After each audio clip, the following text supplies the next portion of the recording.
Hi guys, welcome back. We're doing Motorhead on MonteysStyle. Today we are going to do the 2015 Corvette Z06. The Z06 for 2015 is one of the fastest street cars on the road.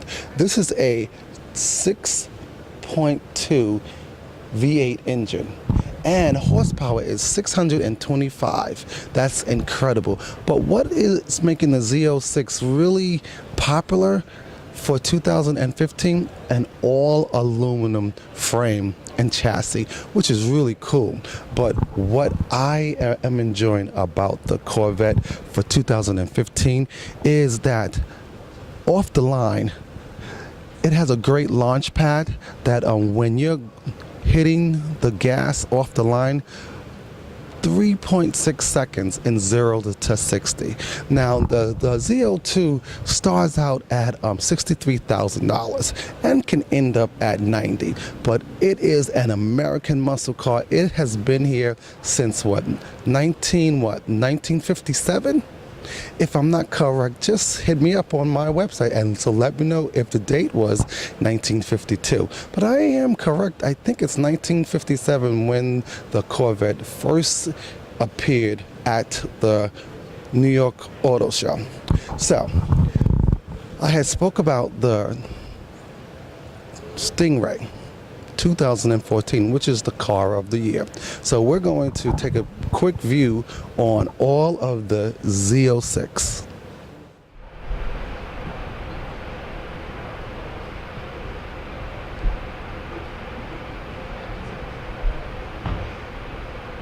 This is the 2015 Z06. If you notice, a couple of years ago, Corvette was making a very muscle powerhouse car, but something that they were lacking was style and good quality. If you take a look now, Corvette and Chevrolet has really upped their game. If you notice, it's not cheap anymore. Nothing is looking like it's just all plastic. I like to show you some of the things that is really popular in a really expensive car. We have carbon fiber on top of the roof, which is removable. And right here, we have carbon fiber bottoms, which is excellent. And this means that they're just making the car a little bit lighter with all of the carbon fiber on the car. So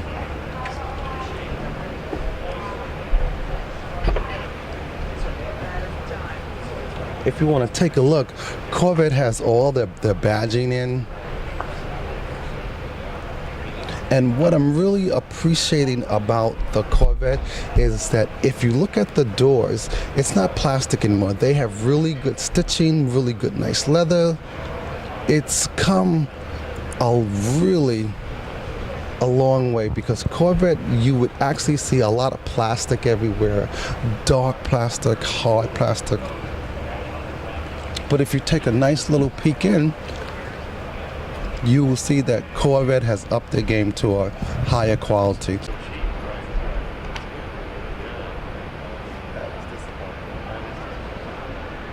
A friend of mine took a lot of pictures of this car. Hi guys, and welcome back to Motorhead.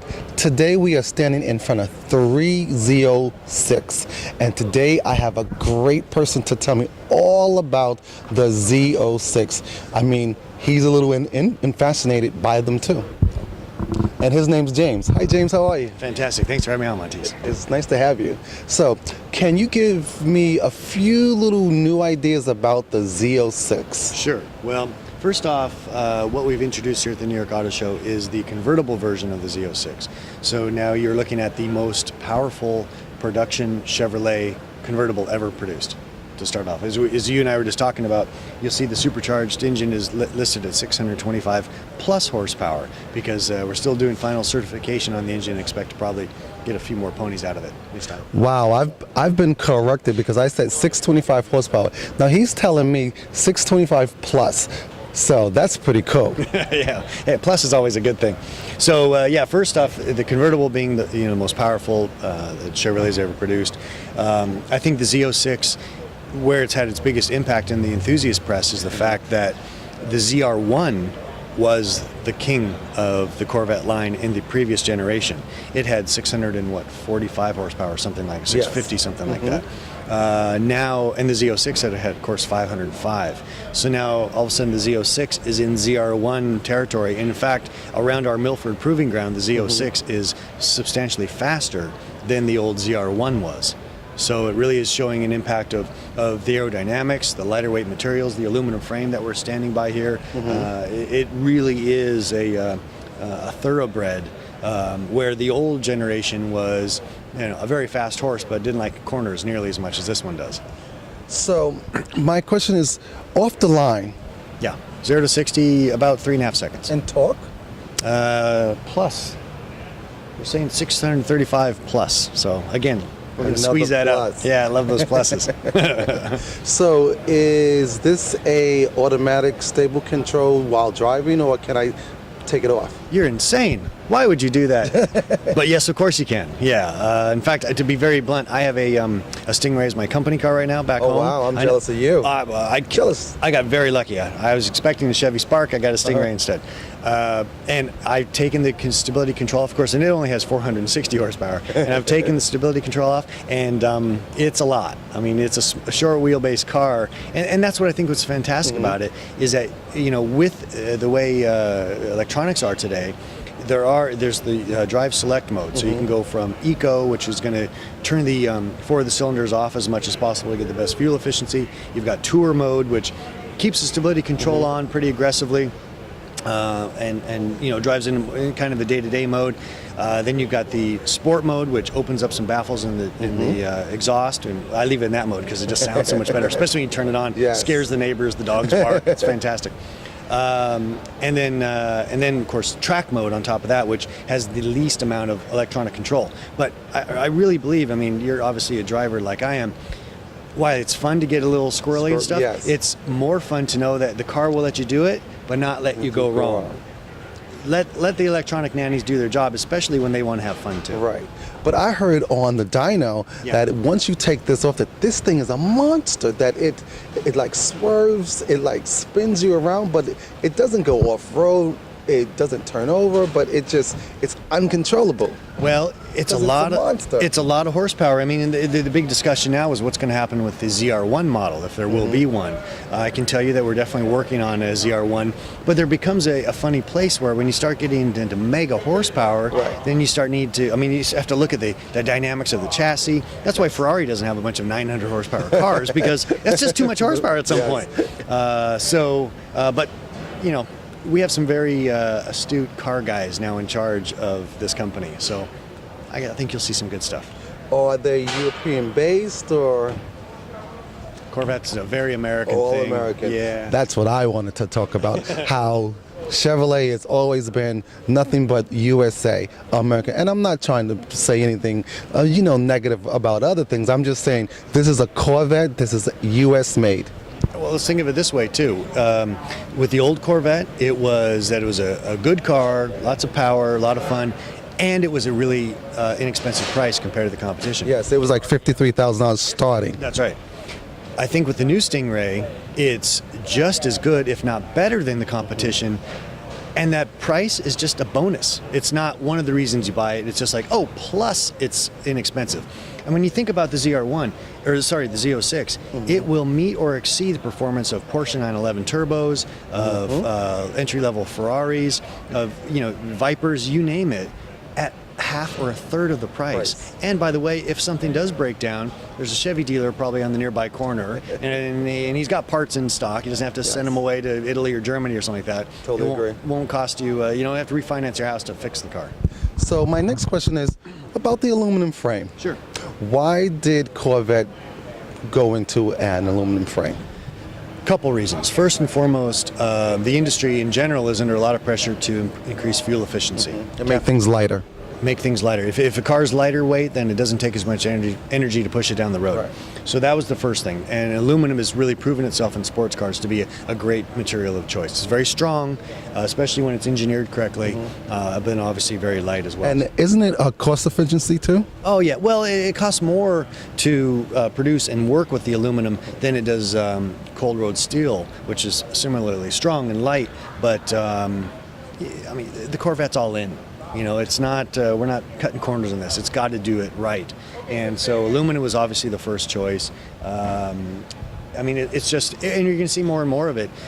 Our experience with aluminum here allows us to maybe put it into Camaros and Chevy Cruzes and other vehicles in the future, because it's a little bit of a more interesting material to work with, but it's smart. Now, introduce me to this brand new Z06. Tell me what is so different about it, because one thing that I've noticed is carbon fiber, and it's impressive. Yeah, a lot of carbon fiber on this. That's, you know, we talked about aluminum being an important material for production of cars, especially sports cars. Carbon fiber is the holy grail. Stronger than any of the materials, much lighter weight. In fact, the target top on this, as you can see, has actually got exposed carbon fiber here. Yes. The old top on the C6, I think, was like 40 or 50 pounds, composite material. This one's 14 pounds. So right there, you've reduced weight, high weight, which is hurts your handling. Yes. As much weight, you want all your weight to be down low as possible and spread low.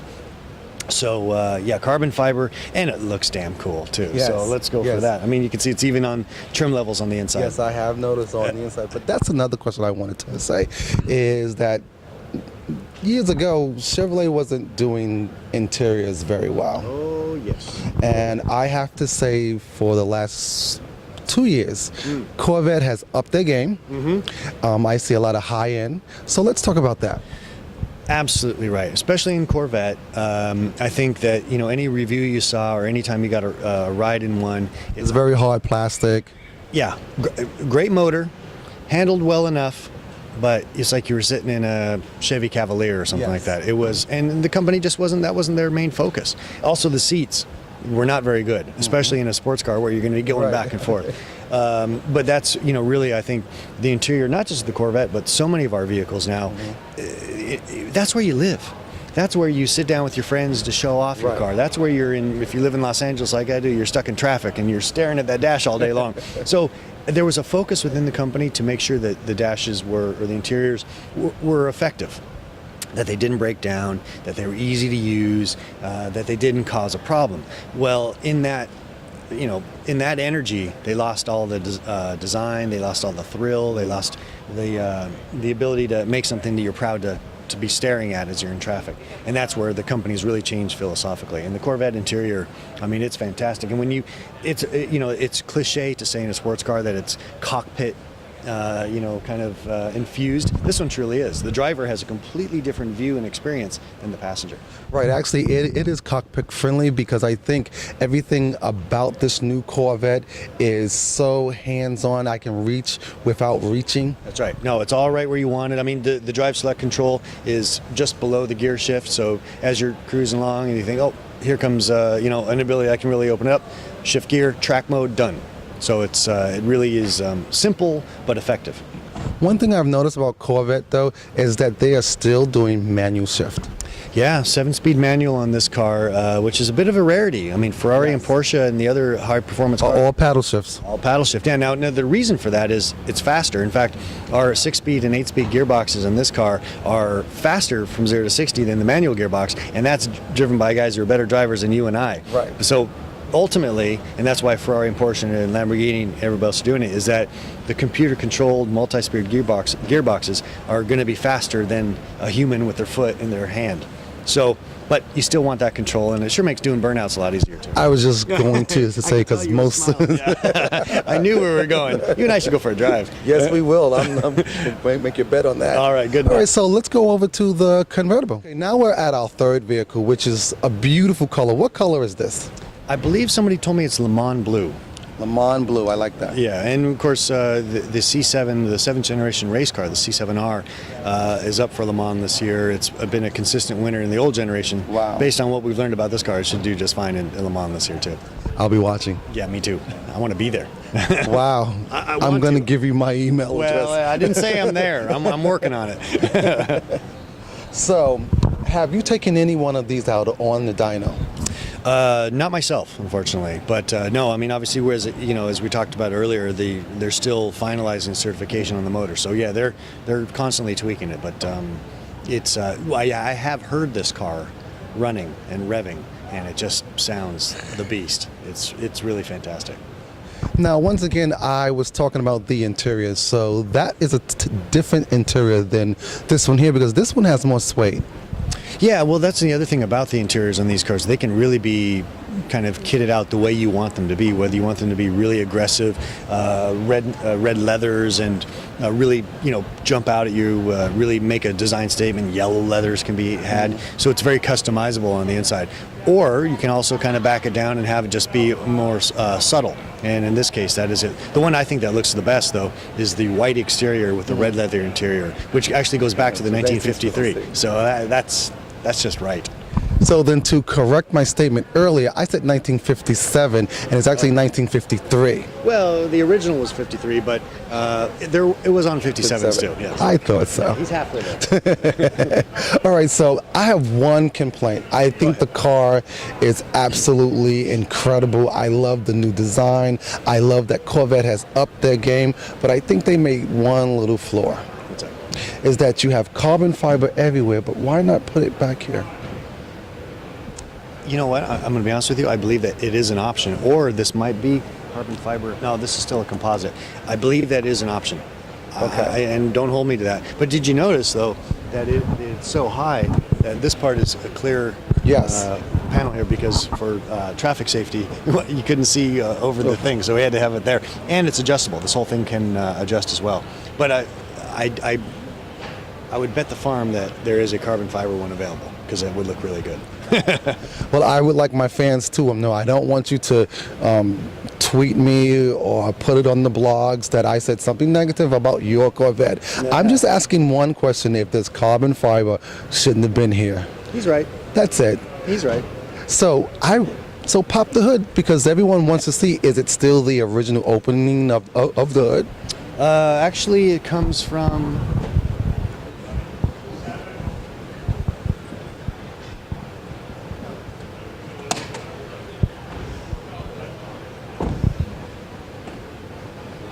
comes up from this side now. So there you go. That's a lot of power in a very small space. Wow, guys, if you could just be here. Can you feel my foot want to hit the pedal? Well, that makes two of us. So, James, is there any information that you want to give the Motorhead fans? I think it's just that the Corvette has always been that close. It was a great car, but it wasn't perfect. I think what we've seen in some of the early reviews and some of the early buyers is that this car, in many ways, and I don't want to sound too pompous here, but it's pretty damn good. It's pretty perfect. In fact, there was just a review done by an English car magazine. They did a video, and I enjoyed it a lot, because the English press is, they're good drivers. They've got great cars to play with, but they've always kicked around the Corvette. The Yank tank, they called it. It's not quite there. They compared not even the Z06, but just a standard Stingray Z51 package. From a handling perspective, they put it up against the Audi R8, which all-wheel drive, center, midship engine, beat it. They then, for acceleration, from 30 to 100, from 20 to 80, all these different real-world driving experiences against a Porsche 911 Carrera S, beat it. Wow. And then from a sound perspective, just the visceral, living with the car perspective, they put it up against the new Jag R-Type. No, wait, am I saying the right way? No, the F-Type R. F-Type R. Yeah. Beat it. Wow. And at the end of the review, the guy was like, I can't believe I'm saying this, but those are 3 serious competitors, and in those tests, Yeah. the Stingray did it. And again, that was just the standard Stingray. So I think that's the biggest thing, that this is a car that is truly world class for the reasons you pointed out in the refinement on the interior and the expected performance and the handling. It's a car that anybody who's ever considered Corvette can be very proud to reconsider. Well, I just want to give you a little bit of information from what Top Gear, those guys from England, has talked about. I know those guys well. They're Yes. Well, I guess they got their hands on one. good. I would think so. And usually, because for the 13 and 14, they had horrible reviews. They said really negative things. That's right. This time around, they had nothing to say. They wouldn't even comment. They just said that they was how can I say this? Right. He said it was like having a bull in a china shop. Fantastic. And he couldn't control it. That was his exact words. Okay. And then after that, he said he doesn't want to say anymore because he's never given a Corvette a positive reaction. Well. So that feeds me jealousy. Yeah, because he had a good experience. Yeah. And he's a tough customer too. Yeah, yes, he is, and a little biased to their own cars. Indeed, yes. Right, and most Americans, we love all cars, muscle cars. No, but they definitely. I think the European reviewers always and buyers are very connected to vehicles having heritage and legacies and racing and all that sort of stuff. And Corvettes had it, but the car you could buy was not quite as good as this one. Right. So my last question is, what is the biggest thing about having sports cars in America? I think, for the Chevrolet brand, it's about having that flagship out there. I mean, from a business perspective, guys will tell you, well, if people like the Corvette, then they might stop at the dealership and they can't afford the Corvette, but they'll look at a Camaro or look at an Impala or they'll look at, that's the kind of boring part. For me, I think it's just the pride of a company to have a flagship vehicle. I mean, we see that with Ford right now. They're redoing their Mustang and they're very proud of it. And it's a very beautiful car, so they should be proud. But especially 60 years of Corvette now, it's deep in. I mean, everybody has a Corvette story. Yeah. If you don't mind, I'll tell you mine real quick. I think I was about 8 years old. My best friend across the street, Dad comes home one Friday afternoon, white Corvette. What year was it? Well, I date myself here. I think it was like in 1977 or something like that. White Corvette, red leather interior. Now, to be fair, the 77 was not the best of the Corvette, but it was beautiful though. To an 8-year-old kid, it looked like a Hot Wheel. Right. And I just went crazy for it. It probably fueled a lot of the passion that I have for being in the car industry today. The funny part about that was 2 months later, and he took me for rides in it, and I just thought it was the greatest thing ever. 2 months later, the car was gone. Well, I was 8 years old. I didn't really think about that. Come to find out later, when I'm an adult and can ask adult questions, was that he bought the car without telling his wife. And 2 months later, it was gone. So everybody's got a Corvette story. They saw one in their high school parking lot. Yes. My buddy's dad had one. You got a ride in one, and it shook you up. And I think this car will shake you up as well. I think my first experience with Corvette was a movie called Cleopatra Jones. And she drove a Corvette, and in the doors were all of her machine guns. That's when I was. we don't try to advertise that too much. Really? You really should. Yeah. James, it's been a pleasure. Yeah, yes, sir. Stay a Corvette man, and just do me one favor. Say, hey now, someone else to Motorheads. Hey now, to what does it say? Hey now, Motorheads? Hey now, someone now. Hey now, someone out, Motorheads. Let's go. There we go. Thank you, James.